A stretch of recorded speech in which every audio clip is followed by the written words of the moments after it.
gens dans la commune de Parakou, afin qu'ils pensent et voient les durs qu'on a eu à faire et plaider spécialement pour nous. Nous ne voulons pas aller spécialement avec ces PME. Pourquoi spécialement ne pas nous laisser, nous autres, avec la RGDS de côté et que les PME prennent leur argent à part? Joint au téléphone par la rédaction de Fraternité FM, le service de communication de la SGDS tempère. Il s'agit d'un mouvement d'humeur qui va se gérer à l'interne, rassure-t-il, tout en promettant de communiquer sur la situation très prochainement. Dans un autre registre à présent, le marché moderne de Wegbo, c'est dans la commune de Tofo, est officiellement mis en service. La cérémonie d'inauguration de ce joyau a eu lieu le jeudi 5 septembre 2024 en présence des autorités et politico-administratives, notamment le ministre de la Santé et celle de l'Industrie et du Commerce. À travers ce acte historique, la dynamisation de l'économie locale est renforcée au profit d'une communauté déterminée à se moderniser tout en préservant ses traditions et racines culturelles. Fruit d'une transformation spectaculaire, ce projet est rendu possible grâce à la vision éclairée du chef de l'État et à l'engagement de son gouvernement à moderniser les infrastructures marchandes. Écoutons la ministre de l'Industrie et du Commerce, Sadia Assouma.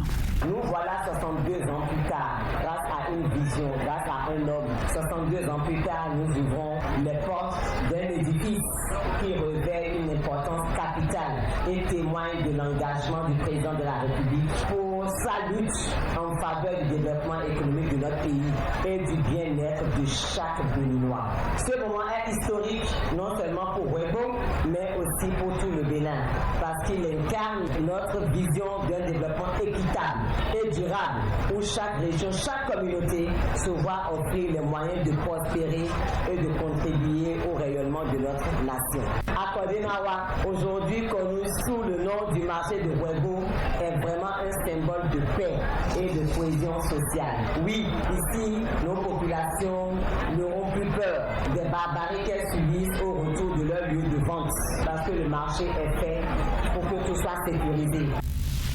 Situé au cœur d'une région agricole florissante, le dit marché est construit sur une superficie de 7 992 m² et sur un site de 9,03 hectares. Pour la directrice de l'Agence nationale de gestion des marchés, sa structure s'engage à gérer de manière efficace et assure de la maintenance continue de ce marché afin de garantir sa durabilité pour le bonheur de ses usagers. Écoutons la directrice générale de l'ANAGEM, Eunice Loisel-Kinifor. Elle parle des spécificités de ce marché moderne de Wegbo. Situé au cœur d'une région agricole florissante, ce marché moderne est conçu pour refléter la richesse de nos terres et soutenir les efforts de nos agriculteurs et commerçants. Construit sur une superficie de 7 992 m² au sein d'un site de 9,3 hectares, le marché comprend 847 espaces de vente, dont 557 étals, 76 boutiques, 6 restaurants, 3 boucheries, 3 poissonneries, 2 magasins, ainsi que des installations sanitaires, des bureaux administratifs et un système de sécurité incendie. À l'instar des autres marchés construits, le marché de Wegbo est un pilier central de notre développement local. La modernisation de cette infrastructure pose les bases d'un environnement propice à la croissance économique et à la création d'emplois, renforçant ainsi les revenus des ménages et dynamisant l'économie locale. Les bénéficiaires se disent très reconnaissants envers le gouvernement et son chef pour cette œuvre gigantesque. Le marché moderne de Wegbo sera un véritable outil de développement selon eux. Occasion pour la mairesse de la commune de Tofo de réitérer l'engagement du conseil municipal dans l'accompagnement de l'ANAGEM pour l'utilisation judicieuse de cette infrastructure. Suivons la maire de Tofo, Bibiane Adamazé.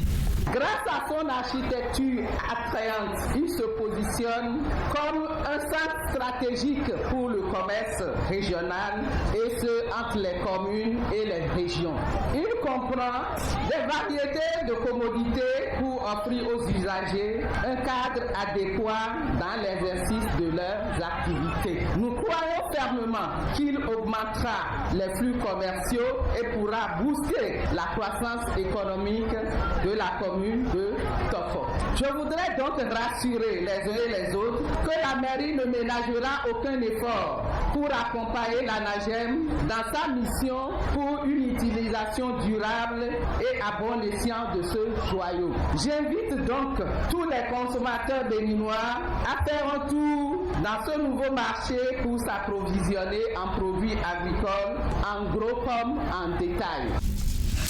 Cette nouvelle brève pour poursuivre ce journal, 196 plaquettes de tramadol et 578 535 francs CFA ont été saisis par les éléments de la police républicaine par un individu. C'est le fruit d'une opération d'envergure menée dans la soirée du samedi 31 août par le commissariat du 8e arrondissement de Cotonou.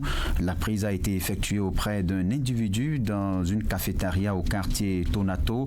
Le suspect a été appréhendé en flagrant délit avec un sac en bandoulière contenant les objets saisis. Parmi ceux-ci, 387 capsules d'un produit dont la nature reste à déterminer. Il convient de noter que le mis en cause a été mis à la disposition des structures compétentes pour des investigations plus approfondies. On va marquer une courte pause avant de poursuivre ce journal. En titre de 617, le prix de l'essence est passé à 897 naira au Nigeria depuis mardi dernier sur décision de la compagnie pétrolière nationale. Une flambée qui s'explique essentiellement par la pénurie du carburant dans ce pays, premier producteur du pétrole sur le continent. Jacques Degbé, bonjour.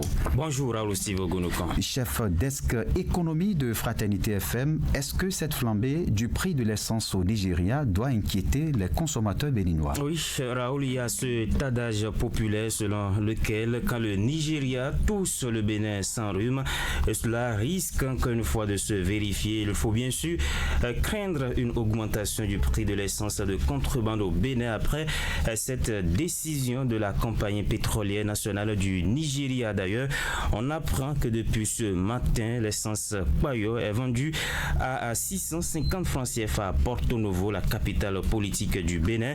À Parakou, ce carburant est cédé à 600 francs CFA depuis quelques jours et il faut peut-être s'attendre à une augmentation très prochaine puisque je ne vous apprends rien.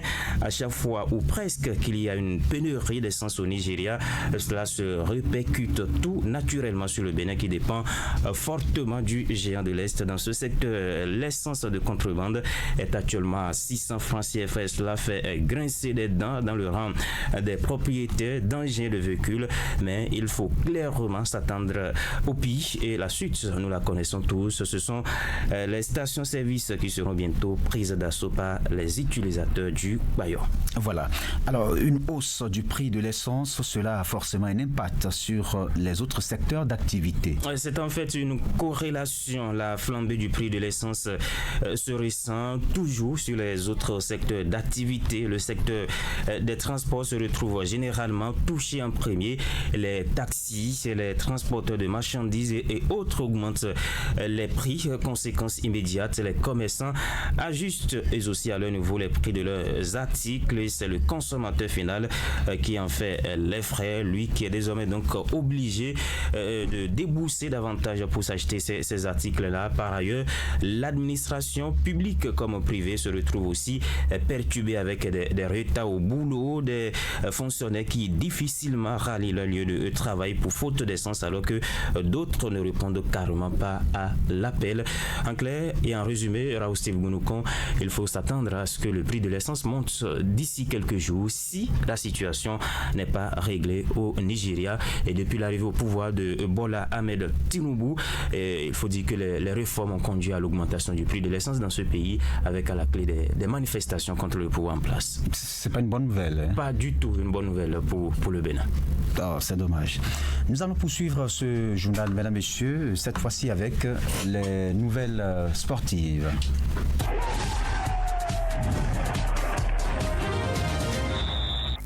L'actualité sportive, voilà qui l'annonce. Je suis avec Nourice Adabé. Bonjour. Bonjour à tous. Ouvrons par les éliminatoires. La CAN 2025, encore une journée chargée de chocs. Oui, alors que la Côte d'Ivoire lance la défense de son titre de championne d'Afrique contre la Zambie, une série de meilleures affiches de la première journée des éliminatoires de la CAN 2025 se joue ce vendredi.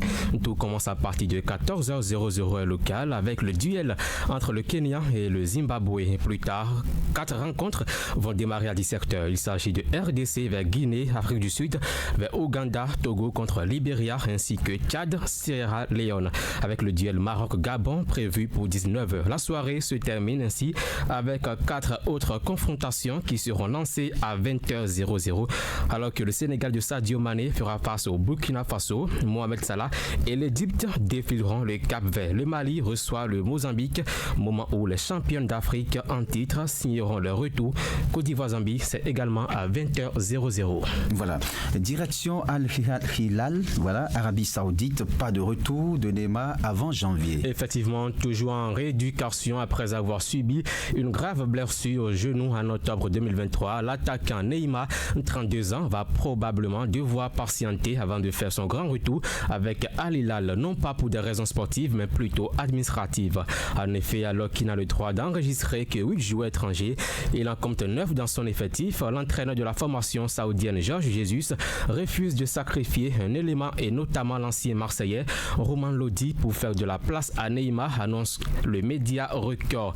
Il faut donc dire que Neymar va donc attendre jusqu'en janvier 2025 prochain, après la trêve hivernale de décembre, pour un retour de l'ancien Parisien dans l'effectif du coach d'Al-Hilal Jesus. Voilà, c'était l'actualité en 24 heures sur le plan sportif avec Nourice Adabé. Nous allons installer maintenant Cybèle Lesotho Migrants, c'est pour l'actualité africaine.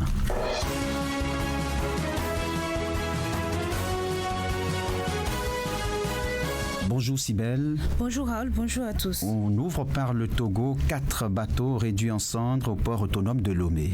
4 bateaux réduits en cendres et des dégâts matériels, c'est le bilan d'un incendie dévastateur au port autonome de Lomé ce jeudi 5 septembre. Selon les informations, les flammes prenant naissance à bord d'un remorqueur au quai minéralier se sont rapidement propagées à 4 autres navires.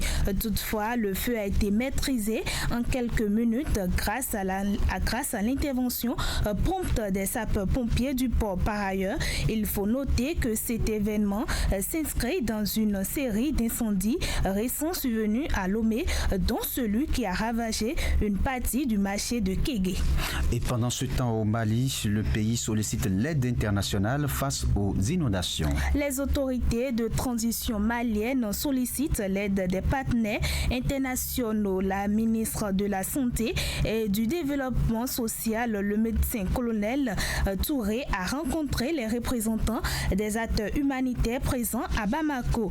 3 milliards de francs CFA, c'est le montant des besoins exprimés par le ministère malien de la Santé devant les partenaires internationaux pour faire face aux dégâts matériels et aux risques sanitaires. Il rassure aux autorités de transition que les organisations onusiennes et l'ensemble des ONG présentes dans le pays étaient mobilisés. Direction le Kenya avec cette triste nouvelle, 17 enfants périssent dans l'internat d'une école primaire. Au moins 17 enfants ont perdu la vie dans un incendie dévastateur survenu dans le dortoir d'une école primaire dans la nuit du 5 au 6 septembre. La police locale a rapporté que le feu a éclaté vers minuit et s'est rapidement propagé au dortoir où les enfants dormaient. Une douzaine d'autres élèves gravement blessés ont été hospitalisés. Les causes de l'incendie et les détails sur les victimes demeurent inconnus. La police ayant encore à explorer les décombres. Le président William Ruto a appelé à une enquête approfondie, tandis que le vice-président a demandé aux établissements scolaires de renforcer les mesures de sécurité. Voilà, c'était l'actualité en 24 heures sur le continent. Mesdames, Messieurs, nous allons poursuivre ce journal. C'est avec, bien entendu, la revue de presse nationale, une présentation de Epiphane Chabi.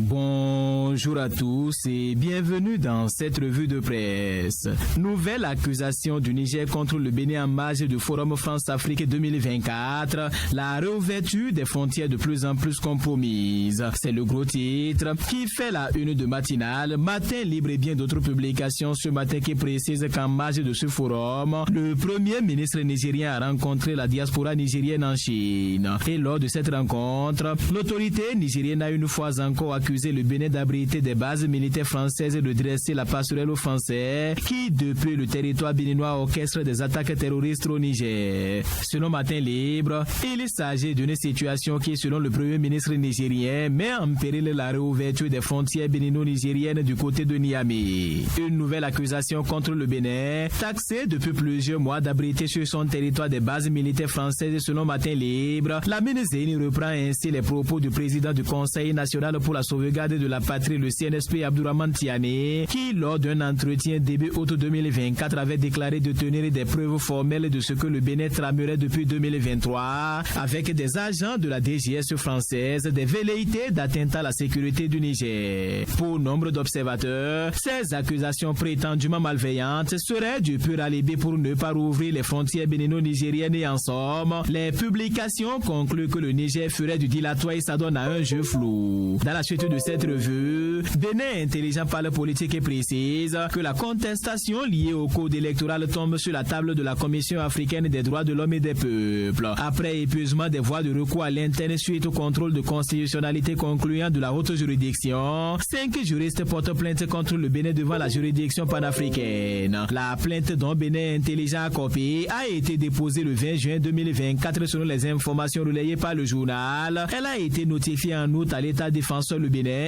et conformément à l'article 116 du règlement de la CADHP, celui-ci, après réception des arguments et preuves des plaignants, dispose de 60 jours pour présenter ses observations et arguments. Selon le journal, les dispositions du code électoral qu'attaquent les 5 juristes sont celles qui font le plus de bruit et il s'agit notamment du mandat impératif et des conditions d'éligibilité des députés. Les plaignants voient d'un mauvais œil l'avant-dernier alinéa de l'article 132 nouveau qui dispose qu'un député ou un maire ne peut parrainer qu'un candidat membre désigné du parti l'ayant présenté pour son élection. La plainte épingle aussi le seuil d'éligibilité à l'attribution des sièges, recueilli au moins 20% des suffrages valablement exprimés dans chacune des circonscriptions électorales législatives, fait savoir le journal qui précise que les signataires observent qu'il y a une sérieuse contradiction avec les prévisions constitutionnelles dont l'article 80 nouveau selon lequel la durée du mandat est de 5 ans renouvelable 2 fois. Chaque député est le représentant de la nation tout entière et tout mandat impératif est nul. La Commission africaine des droits de l'homme et des peuples est en outre invitée donc à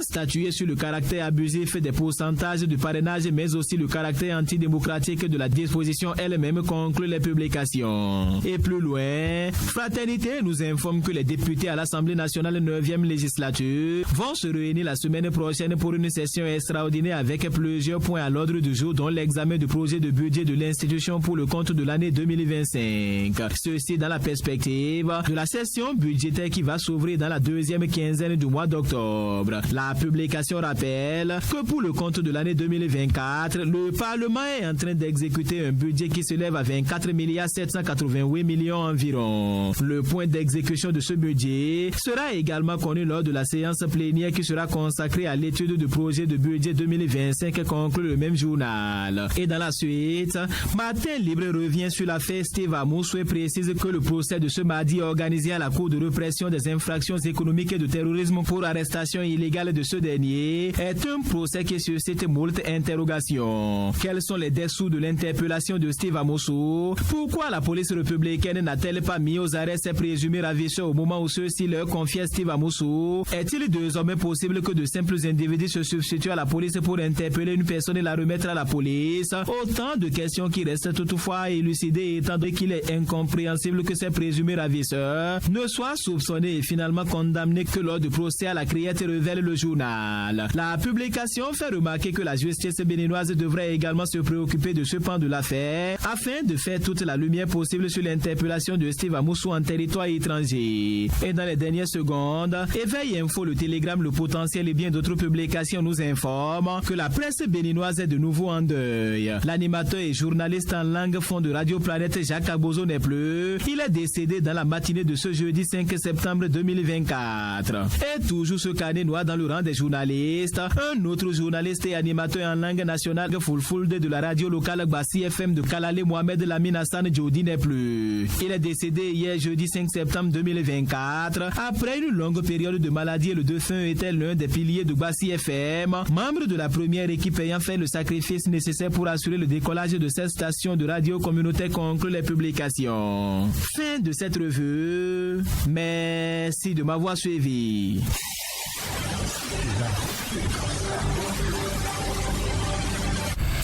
Mesdames, Messieurs, c'est également la fin de cette édition, mais avant de prendre congé de vous, voici le rappel de l'essentiel en titre.